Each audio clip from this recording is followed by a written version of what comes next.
Good evening, and this is the first session for the course development course, and we are just getting started with the course. This is basically where you need to be. Once you've registered for the course on CodeWiz Academy, then you will get a login ID and a password through which you will be redirected to the Moodle course upon logging in. And here it is.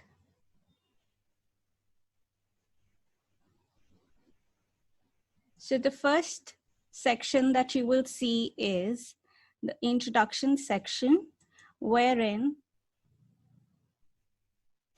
it is a simple introductory section wherein you have to introduce yourself in the forum. I have introduced myself, so I guess all the participants also need to introduce themselves. And then is the introductory survey. This is what is actually important for you to take, not only for you, but for me as well, because I really need to understand the background where you're coming from, because I know all of us are teachers here, but how comfortable you are with specific things that we will be covering up in the course. I need to know your level of understanding about that so that we can track the progress through the course as we move on. So please take the introductory survey. Then we come to module 1. In module 1,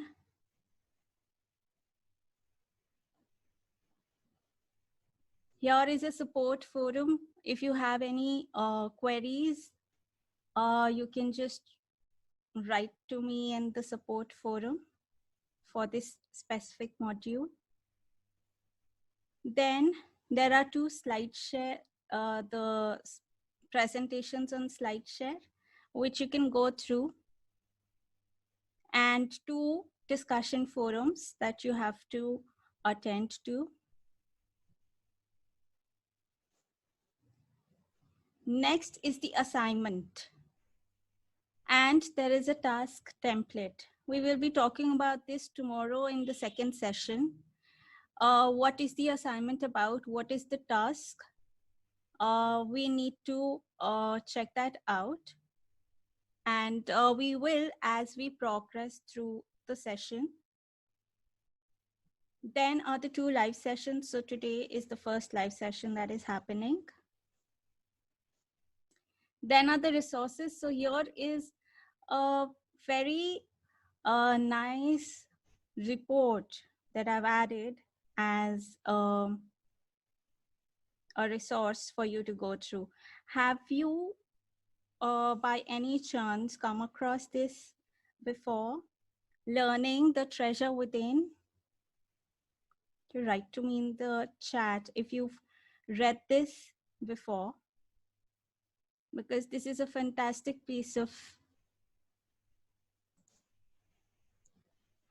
I guess you should go through this. I'm sure you will like it. It is a fantastic piece of content that we really need to read. And now I will start off with the presentation.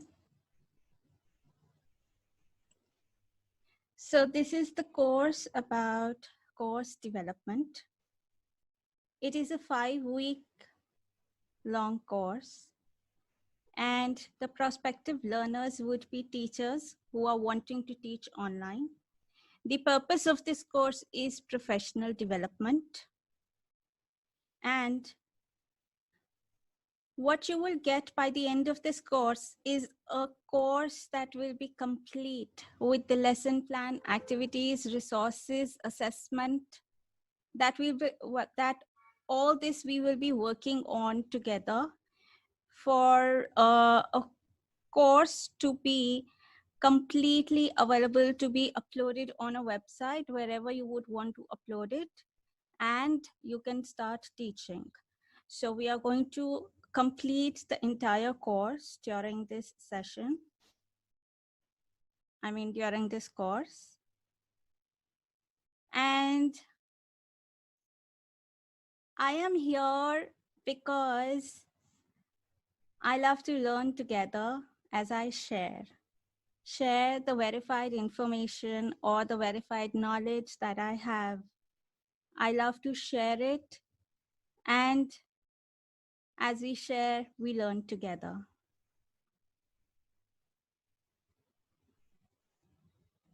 And as Dr. Nelly says, sharing is caring, and we all learn while we share. So as teachers, this is what I also love to do.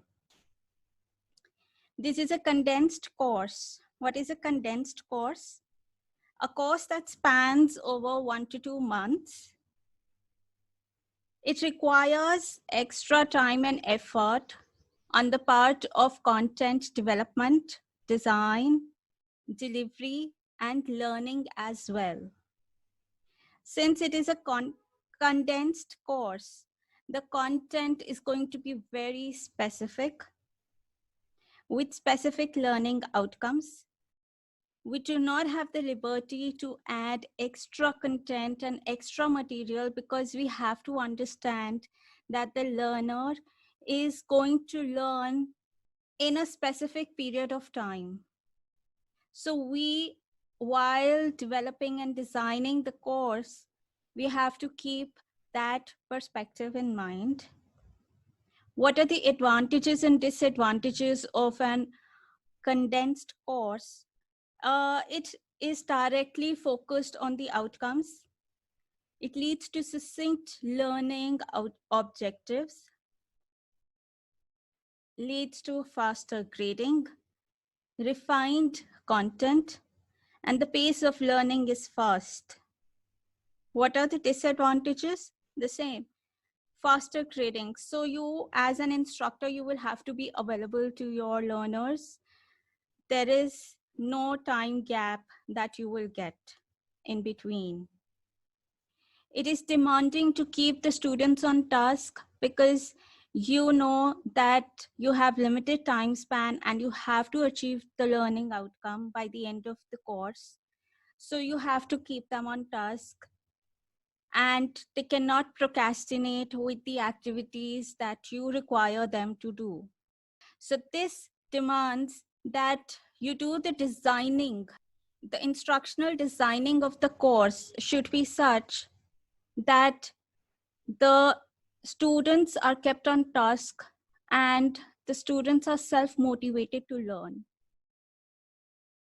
Sometimes it can be overwhelming for the students. So that again has to be dealt with at the time of instructional designing. The content selection that you as an instructor will be doing will be very limited. And the interactivity between you and the learner, between the learner and the content, that is the course, will also be limited because there is a time constraint. So all these aspects are need to be taken care of while designing the course. That is what I have done while designing this course, because this course is a condensed course itself. It spans 5 weeks, so I had to keep very focused learning outcomes with focused learning. So what are the 4 pillars of learning? This is what you will read in the reports that I've shared, Learning the Treasure Within. Learning to know, learning to do, learning to live with each other, and learning to be. When we understand the entire learning procedure, what exactly is learning, what is education all about, then is when we deliver to our learners the way they need to learn. Teaching online.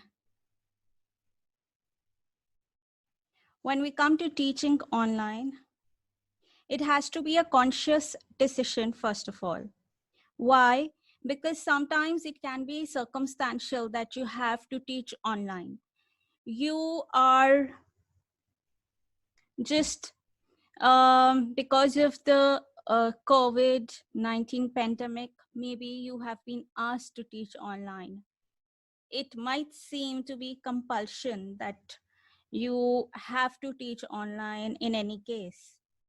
But until unless you make a conscious decision that you want to teach online and you want to change your teaching pedagogy to teaching online from a brick room, you will not be able to adapt to the change.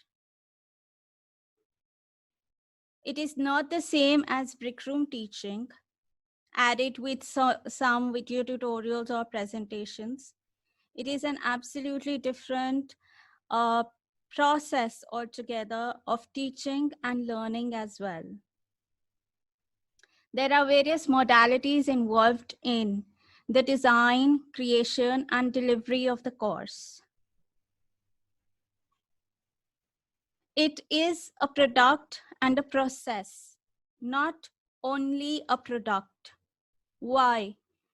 Because it is a continuous process of defining your goals and objectives of the course, the design, teaching strategy, and then the content creation, review, assessing the learning through the learning outcomes and the objectives, reflect those assessments or evaluations that you have made about the course, and then again refine the goals and objectives in light of what you've observed.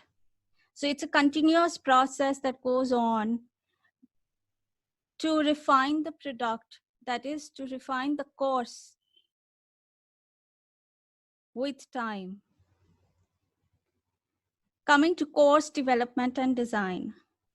First comes the curriculum development.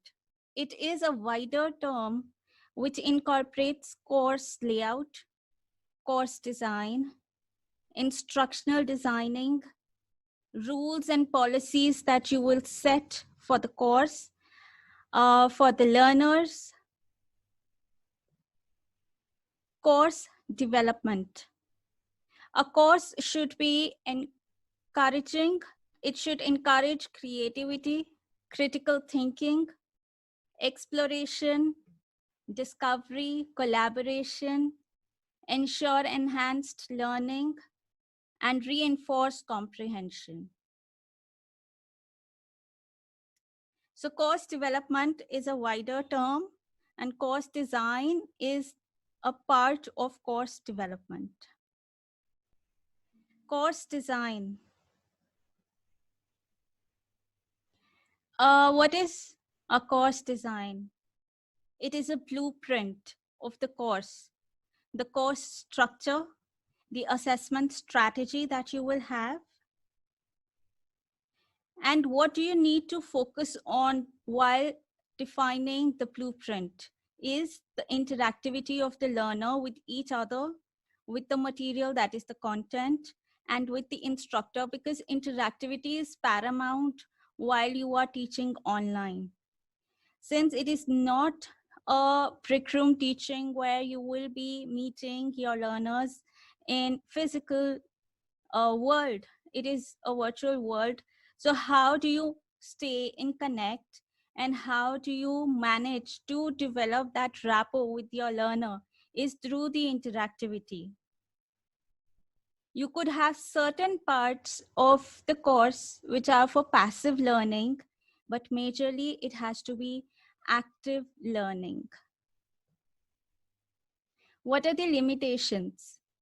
The limitations for teaching online could be time and space. Since you are teaching online, you could be delivering to a wider audience worldwide.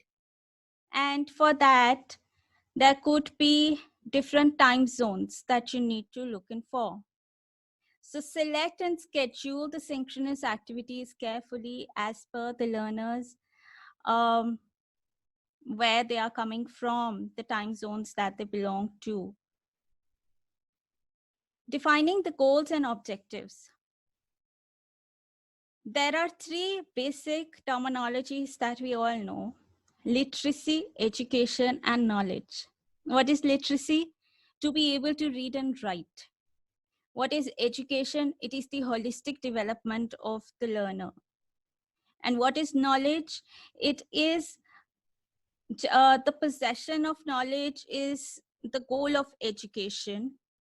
And it is a bunch of classified information which stands graded and qualified both by the possessor and the dispenser. It is the verified information. Basically, knowledge leads to skill development. When a person becomes knowledgeable, they become skilled. So what is the purpose of creating the course? Do you want your learner to be literate? Suppose you have very limited focus of the content. You are a language teacher and you only want to teach about verbs and conjunctions, prepositions. That is it. So you are not focusing on the holistic development of the learner. In that case, your teaching and your instructional design strategy would be very different compared to education. When you're looking at educating your learner, you are looking at various aspects of learning. And when you're looking at making them knowledgeable, probably you're trying to share a skill-based course, then again, your strategy would be different. What are the foundations of education? Philosophy, psychology, and sociology. So comparing all the three, you need to incorporate all the three aspects into your program, your course, when you are planning to teach for education, for the holistic development. You need to see the psychology. What kind of impact is it going to have on the learner? The activities that you will be sharing, the content that you will be sharing, how is it going to transfer some culturally relevant education? All the three aspects of education, foundations of education, need to be catered to when you're writing the goals and aims of your course. What is an aim? So the first thing that you need to define is the aim of the course. It has to be a well thought out and well communicated aim. What is your aim of having the course? An aim kept in mind without putting necessary effort to realize the same is a mere speculation without any real significance. So you've been thinking of creating a course and you have not really worked upon it. That is of no real significance. Defining goal. These are broad statements based on purpose and requirement. Broad goals can be realized through general objectives. What are objectives? We will just see. How you as an instructor would help achieve the various goals. Goal of having this course could be knowledge-based goals, skill-based goals, or affective goals. Affective goals are basically behavior-related goals. So when you are defining the objectives, there are two functions. One is to bridge the gap between the goals and the activities. So When you define the objectives, you've already defined the goals of your course, and then you are looking at defining the activities. An objective is going to be the statement that you will focus on. What is the objective of the course? Basis which you are going to define the activities. So there are three types of objectives that you have in a course: course objective, module objective, and instructional objective. Course objectives are broad objectives. They focus on the student understanding and higher level thinking skills. These are very few, 2 to 3, 3 to 4 course objectives. Whereas module level objectives are more specific. They are skill based, the knowledge that the learner must have gained. And there will be more module objectives since there will be different modules in the course. So each module will have its own objective.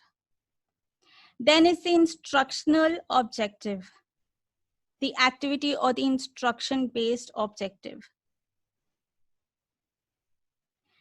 The immediate learning outcome that you expect after delivering an instruction is the instructional objective. So the course, for defining the course objective, you will have to define the behavior, skill, or action that you expect from the learner. These are measurable by assessment. This is the foundation of the course. Everything in the course should ensure achievement of the course objective. This is the wider picture of the course that you need to achieve. So everything, including your teaching strategy, activities, resources, planning, scheduling, everything that you can think of in the course should be aligned with the course objective. What are good course objectives? They are specific, measurable, and written from the learner's perspective. You can start writing the course objective with the statement. By the end of the course, students will be able to, and then you write the objective. So these include the action verbs. What is the student going to gain by the end of the course or achieve by the end of the course? That is going to be your course objective. Now, the assessment also has to be aligned to the course objective. For example, you are developing a course on science, maybe, which deals with scientific projects, experimentation. So having an assessment like an MCQ is not going to help you achieve the course objective, because MCQ is a kind of assessment which is used for assessing the understanding of the learner, not the creativity of the learner. The creativity of the learner will only be assessed when you give them project-based work. So there is a difference between an MCQ related assessment and a project-based assessment. And there is a reason why you would have specific assessment. Module objectives. What are the module objectives? The module objectives are a combination of action verbs, knowledge gained, and the criteria to assess, same as what we had in the course objective. But these will be at a micro level compared to the course objective, because they will be specific to each and every module. Instructional objectives. These are at micro level, which is even smaller than the module objective. These are more specific and they give immediate outcome. So you can assess the instructional objective right after giving the instruction to the learner. What are specifications? Specifications are the observable and measurable changes in the behavior of the learner. These specifications are the statements that you will use to write the objectives. What is an assessment? It measures the success in the accomplishment of course goals and learning outcomes. These are versatile, varied in forms, directly proportional to the knowledge or skill learned, if appropriately planned. So the well-planned the assessment would be, the better you will be able to judge the knowledge or the skill learned. What is the difference between an objective and an assessment? Course objectives specify what students are being asked to know, and assessments specify what students need to prove to know. So keeping this in mind, you will have to specify the objective and assessment of the course. What are learning outcomes? You need to have pedagogically sound learning outcomes. Set realistic yet challenging expectations from the learners.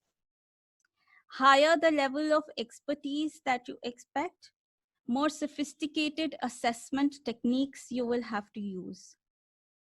So we will see this when we come to the taxonomies that we use and how these taxonomies can relate to learning outcomes through assessments. Measurable outcomes, they gauge the change or impact the program has on the participants. So you need to have outcomes that you can easily judge the kind of skill and the knowledge that the learner has achieved. Finally, we come to needs assessment. What is the need of having this course? Why do you want to put in so much of time and effort in creating a course? So the first need assessment is for yourself as the teacher. Why do you want to have this course? What is it that you are looking for by the end of this course for yourself? Second would be the need assessment of the student. Why should a student take your course? What benefit will they get? What value addition will it make? And last is for the organization. So probably you're creating the course for the school or the institute where you teach, or you are an independent teacher, you are going to teach for yourself. So what benefits is it going to do to the organization to which you are related to? And that is about this session.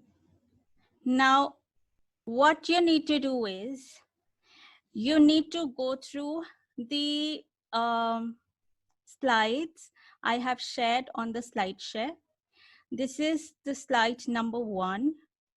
And go through the slides, start writing down, take a pen and paper. Forget about writing it on the computer. Take a pen and paper, write down the course aim, goal, objective, modules that you want to have in your course, the learning outcomes that you expect, and the need assessment. These 6 things you need to write down. And once they are clearly mentioned, you will have to then build your course upon that. So that is what you need to do till tomorrow when we come back for second session. And if you have any questions, just let me know. All right. So there are no questions as of now. And I'm going to end this session here. The recording of the session will be available for you to check out on YouTube. I will share the link in the course as well. And see you tomorrow, same time. And then we'll carry on with the course, Design and Development. Thank you for joining in.